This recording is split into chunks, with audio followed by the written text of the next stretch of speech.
በስመ አብ ወወልድ ወመንፈስ ቅዱስ አሃዱ አምላክ። ስንክሳር ዘወርሃ ነሐሴ ዕለት 9 ነሐሰ። በዛ ዕለት እዚኣ አባ ኦሪ ሰማዕትነት ተቐበለ። እዚ ቅዱስ እዚ ካብ ሃገር ሰንጡፍ እዩ። ንሱ በዓል ብዙሕ ምህረትን ይቕሬታን ብስጉኡን ብነፍሱን ንጹህ እዩ። ብዙሕ ግዜያት መለኮታዊ ራእይ ይርኢ ነበረ። ጎይታና ኢየሱስ ክርስቶስ ምስጋና ንዕኡ ይኹን ኣብ መሰዊኢ ተገልጸሉ፣ ዝደለዮ ምስጢራት ከዓ ገለጸሉ። ዜና ቅዱስ አባ ኦሪ ከዓ ኣብ ናይ ሃገረ ነቂዩስ ዓላዊ ገዛኢ ተሰምዐ። ናብኡ ፀዊዑ ንኣማልክቲ ዕጣን በሎ። ንሱ ግና ኣይተኣዘዞም፣ ብምቁጥዑ ከዓ ኣይፈርሆም። ገዛኢ ግና ኣብ ልዕሊኡ ተቆጥዐ። ዓብይ መቕፃዕቲ ከዓ ቀፅዖ። ካብኡ ናብ ሃገር እስክንድርያ ሰደዶ። ኣብኡ ድማ ዓብይ መቕፃዕቲ ቀፅዕዎ። ኣብ ቤት ማእሰርቲ ከዓ ደርበይዎ። ኣብኡ ድማ ዓበይቲ ተኣምራትን መንክራትን ገበረ። ናብኡ ብእምነት ንዝመፁ ሕሙማት ይሕውዮም ነበረ። ካብኡ ክብርቲ ክሳዱ ብሰይፊ ቆረፅዎ። ኣኽሊል ሰማዕትነት ተቐበለ።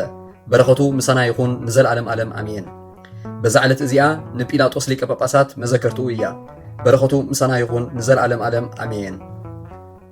ዘቕረብክዎ ማህልየት ኣዘኻኺራ ኣላፍ ካብቶም ኣዘውቲሮም ዘገልግሉኻ ኩሉ ግዜ ብዘይ ምዕራፍ እንዳኸንብብ ተቐበል ናይ ድኽነተይ መጽሓፍ ዝገበርካ ጎይታ ናይታ መበለት መባእ ውኩፍ ካብ ዘእተውዎ ሃብታማት ናይ ሃብቶም ተረፍ ቅዱሳን ነቢያት ሃዋርያትን ሰባኽያን ሰማዕታት ምስ ጻድቃን ደናግል ከዓ መነኮሳቱን ሄራን ባርኾት ባርኹ ማሕበር ዘቅድስት ቤተ ክርስቲያን ካብ ዝዓበየ ሽማግለ ክሳብ ዝነኣሰ ህፃን ንዝፀሓፎ ብመጽሓፍ ንዘፀሓፎ እውን ብምድራስ ንዘንበቦ ንዝተርጎሞ ብልሳን ሓዲስ ንቓል እውን ዝሰምዐ ብእዝኒ መንፈስ ብጸሎት ኣድዩ ማርያም ዓራቂት ካብ ኩሉ ምብኣስ ኣሕቢሩ ይምሓረና ኢየሱስ ክርስቶስ። ሰላም ንዓኹም ጻድቃን ምስ ሰማይት ዘዕረፍኩም በዛሎም ዕለት ንዓለም ዘሰነፍኩም ኢኹም ንስኻትኩም ብኩሉ ትዕግስት ኣብ ቅድሚ ፈጣሪ ለምኑ ብኩሉ ሰዓት ብዘይካ ንስሓ ንዓና ከይወስደና ሞት። ሰላም ንዓኹም ናይ ዛዕለት እዚኣ ጻድቃን ኩልኹም ሰብኡትን ኣንስትን በብኣስማትኩም ቅዱሳን ሰማይን ምድርን ማሕበር ስላሴ ንስኹም ምእንቲ ማርያም ኣዲኡ ዘክሩ ናብ ጸሎትኩም ንኽትሕልውና ተማሕፂና ኣሎና ብናይ ክርስቶስ ደም